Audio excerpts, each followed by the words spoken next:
So friends, after question number 1, today we are going to see financial statement textbook question number 4.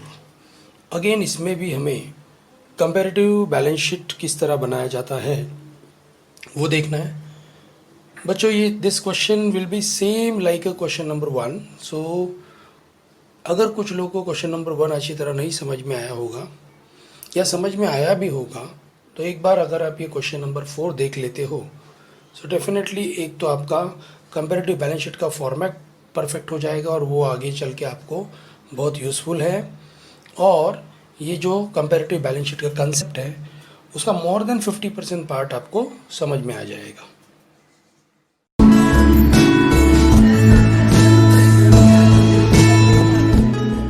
The format of vertical balance sheet. Vertical balance sheet का format किस तरह होता है देखते हैं। देखिए इस तरह पर्टिकुलर एक इनर कॉलम और एक अमाउंट कॉलम आपको बनाना होता है। सबसे पहला होता है sources of funds. Sources of funds means what कि आपकी जो कंपनी है वो कंपनी चलाने के लिए उसका जो फंड्स उसके पास जो पैसा आने वाला है उसका सोर्सेस क्या है, मतलब वो पैसा किधर किधर से कंपनी के पास आने वाला है। फॉर एग्जांपल शेयर होल्डर से लिया हुआ पैसा हम उसे कहेंगे शेयर कैपिटल। इसके अलावा कंपनी ने कुछ अपना रिजर्व एंड सरप्लस जो संभाल के रखा है वो हो गया। इसके अलावा कंपनी कभी बाहर से लोन लेती है, शॉर्ट टर्म लोन लेती है, लॉन्ग टर्म लोन लेती है और इसके अलावा कभी कभी कंपनी डिवेंचर्स भी लेती है। तो source of funds means what, company के पास जो फंड्स अवेलेबल होने वाला है उसके सोर्सेस क्या क्या है। और ये जो फॉर्मेट में आपको जिस ऑर्डर में बताऊंगा ये ऑर्डर आपको टोटल साल भर याद रखना है, नॉट ओनली फॉर 12th, आगे भी आपको FY/TY में ये यूज़फुल होगा। सो इट्स बेटर कि ये पूरा फॉर्मेट आप अच्छी तरह समझ लें। तो सोर्सेज ऑफ फंड्स में सबसे पहले होता है ए शेयर कैपिटल। आपने आपके शेयर होल्डर से, कंपनी ने अपने शेयर होल्डर से शेयर के माध्यम से जो पैसा इकट्ठा किया है हम उसे कहेंगे share capital, that is A, small A. Second मैंने कहा रिजर्व एंड सरप्लस।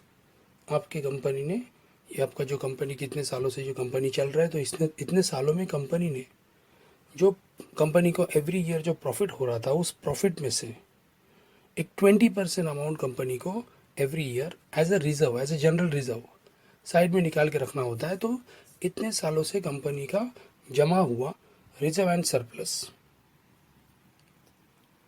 इन दोनों को ऐड करके हमें मिलता है नेटवर्थ।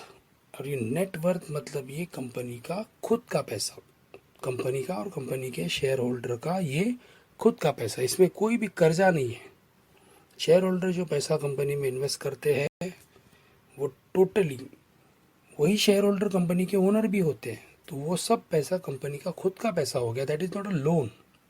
हाँ, इसके अलावा अगर कंपनी बाहर से पैसा लेगी, लोन पे लेगी, जो वापस करना है बैच के साथ, उसे हम कहेंगे बोरोड फंड्स। सो बोरोड वर्ड का मतलब पता है आपको, बोरो मतलब किसी से उधार लेना।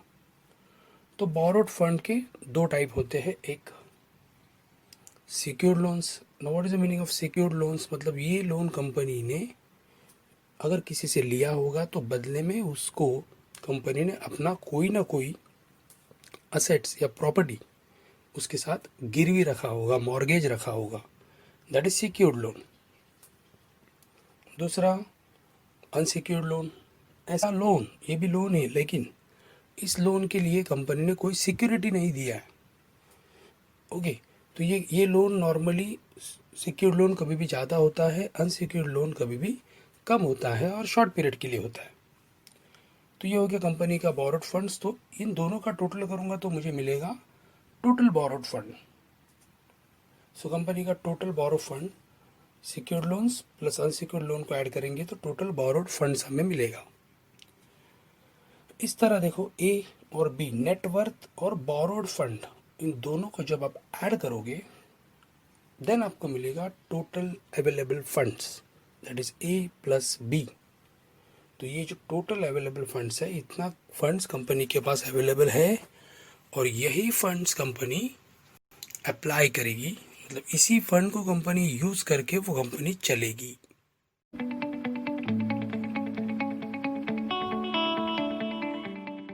Now we are going to see, यही जो जमा हुआ पैसा, ये जब कंपनी का जो टोटल सोर्सेस ऑफ फंड्स है, इसे कंपनी ने किस तरह अप्लाई किया है, इसलिए उसे कहा जाता है एप्लीकेशन ऑफ फंड्स। ये जो सब पैसा कंपनी ने अलग अलग सोर्सेस से जमा किया है, इसे कंपनी ने चलाते समय किस तरह अप्लाई किया है, वो है application of funds.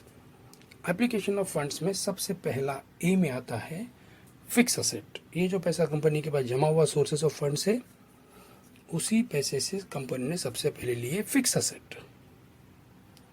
B investment, company ने अगर जो पैसा जमा हुआ तो उसमें से कुछ पैसा किधर ना किधर इन्वेस्ट किया होगा, तो that is investment. And C working capital. जरा ये अच्छी तरह समझ लो, वर्किंग कैपिटल का फॉर्मूला है current asset minus current liability. Now try to understand what is the meaning of current asset and what is the meaning of current liability. अभी आपने देखा फिक्स असेट। फिक्स असेट्स का मतलब ऐसा asset जो company के पास long term के लिए रहने वाला है, और कंपनी किसी भी हालत में, कंपनी कितनी भी अगर लॉस में चल रही है या कितनी भी डाउन में चल रही है, तो कंपनी उस असेट्स को कभी बेच नहीं सकती। उस असेट से ही कंपनी का एग्जिस्टेंस है।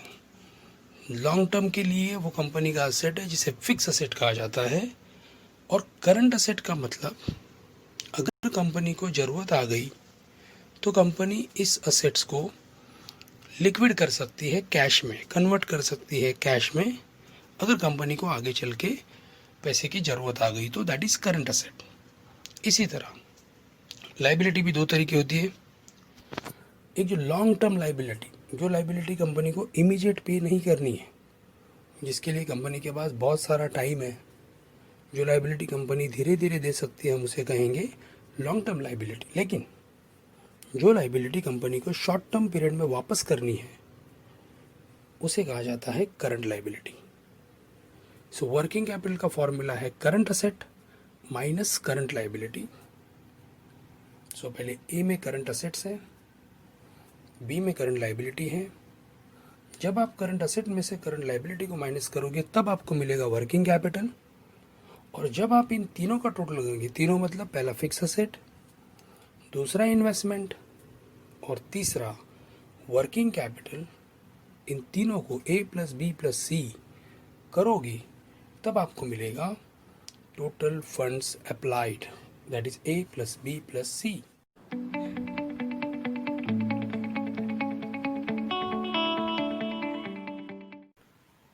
So friends, you can see now question number 4 on your screen. Prepare comparative balance sheet for year 31st March 2017 and 31st March 2018. ये आपके टेक्स्ट बुक का क्वेश्चन नंबर 4 है, जिसमें आपको ये इन्फॉर्मेशन प्रोवाइड किया है कि 31st मार्च 2017 को इस कंपनी का जो करंट लाइबिलिटी है 60,000, fix asset 2,40,000, loan 68,000, share capital 1,20,000, reserve and surplus 48,000, current asset 56,000। ऐसे ही 31st मार्च 2008 का भी इंफॉर्मेशन प्रोवाइड किया है। So with the given information हमें इसका कंपैरेटिव बैलेंस शीट बनाना है। सो सबसे पहले comparative balance sheet as on 31st March 2017 and 31st March 2018। जैसे क्वेश्चन नंबर 1 सॉल्व करते समय मैंने बताया था, तो इस तरह हमने ये कॉलम्स बना लिए। Particulars 31st March 2017, 31st March 2018, absolute increase और decrease and product increase and decrease. Okay, ये 4 कॉलम बनाने के बाद, इससे पहले आपने फॉर्मेट भी देखा होगा वर्टिकल बैलेंस शीट का फॉर्मेट। तो जैसे कि आपको पता है, वर्टिकल बैलेंस शीट के फॉर्मेट में सबसे पहले सोर्सेस ऑफ फंड्स आता है, जिसमें ए में हम लेते हैं शेयर कैपिटल। तो आप क्वेश्चन में देखिए, इनका शेयर कैपिटल है 1,20,000 for the year 31st March 2017 and 1,44,000 for the year 31st March 2018. So 1,20,000 become 1,44,000. It means it is increased by 24,000. 24,000 से इंक्रीज हुआ है। वर्किंग नोट में देख लेते हैं किस तरह हम इसका प्रोडक्ट इंक्रीज एंड डिक्रीज का परसेंटेज निकालेंगे। तो फॉर्मूला पहले मैंने आपको बताया था, product percentage of product is equal to change divided by base year amount into 100। तो चेंज हमने देखा compare to last year, current year में चेंज है 24,000 का इंक्रीज़ है, और बेस ईयर का अमाउंट है 31 मार्च 2017 का, that is 1,20,000। So share capital का परसेंटेज हो जाएगा 24,000 divided by 1,20,000 into 100। So you will get 20% as your percentage for product increase and decrease. तो ये हमने इधर लिख दिया इस तरह, शेयर कैपिटल का परसेंटेज एक मैंने आपको निकाल के दिखाया है। तो जिस तरह मैंने इंक्रीज़ का निकाल के दिखाया, आगे चल के मैं आपको डिक्रीज़ का भी एक दिखा दूंगा।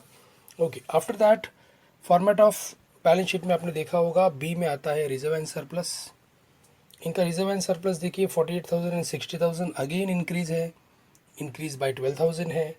तो जिस तरह हमने ये कैलकुलेशन किया था परसेंटेज ऑफ शेयर कैपिटल का, उस तरह इसका भी कैलकुलेशन होगा। That is 12,000 divided by 48,000 into 100 अगर आप करोगे, so definitely you will get 25% as a product increase and decrease percentage. After that इन दोनों को जब ऐड किया जाता है तब आपको मिलेगा नेटवर्थ, और ये नेटवर्थ आपको हो जाएगा 31 मार्च 2017 के लिए 1,68,000 और 31 मार्च 2018 के लिए 2,04,000, और एब्सोल्यूट इंक्रीज में हो जाएगा 24,000 प्लस 12 36,000।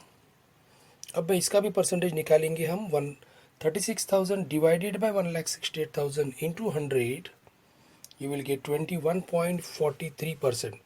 देखिए ये 21.42 और आगे 5 या 5 से बड़ा डिजिट आया था, इसलिए मैंने इसको कन्वर्ट किया है 21.43। तो आपको परसेंटेज का राउंडेड ऑफ करना है।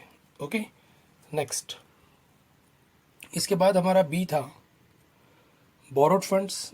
बोरोड फंड्स में एक्चुअली दो होते हैं, एक ए में आता है सिक्योर्ड लोन और बी में आता है अनसिक्योर्ड लोन, लेकिन अगेन इस क्वेश्चन में भी क्वेश्चन नंबर 1 की तरह ओनली लोन है।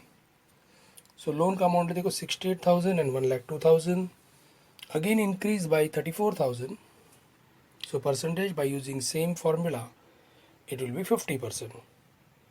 So when you add this A plus B, you will get total available funds. तो वन बाय वन देखते हैं। देखो 31 मार्च 2017 का टोटल अवेलेबल फंड हो जाएगा 1,68,000 plus 68,000, so it will be 2,36,000।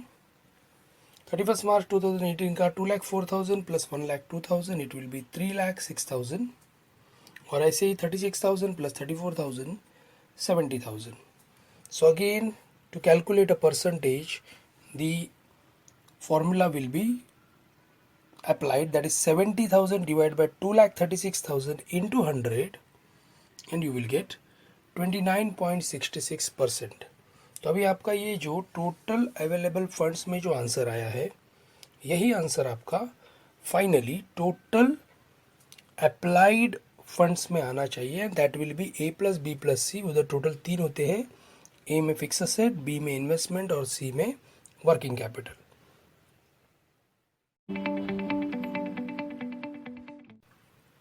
So friends, हमारा 50% of comparative balance sheet already ख़त्म हुआ है। अब हम रिमेनिंग 50% की ओर बढ़ते हैं। तो अभी हमारा जो जैसे 1 में दिया है सोर्स ऑफ फंड्स, वैसे 2 हो जाएगा application of funds.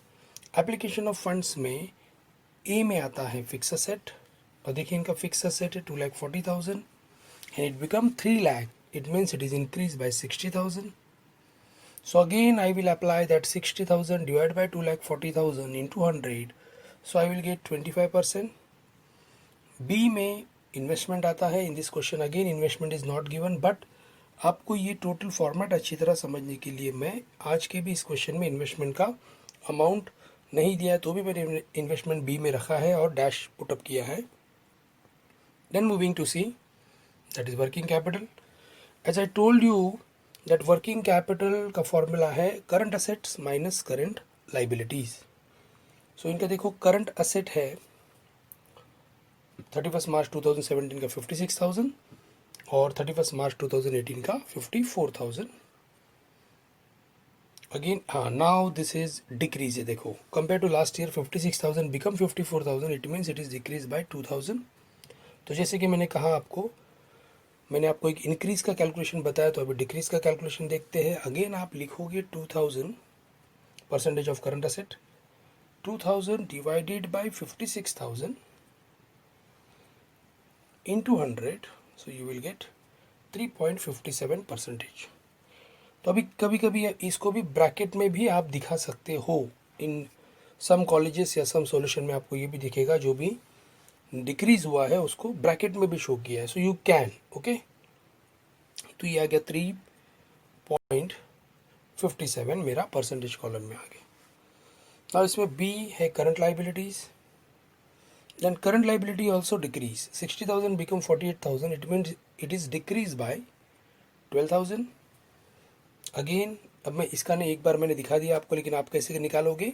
12,000 divide by 60,000 into 100, you will get the answer is 20%।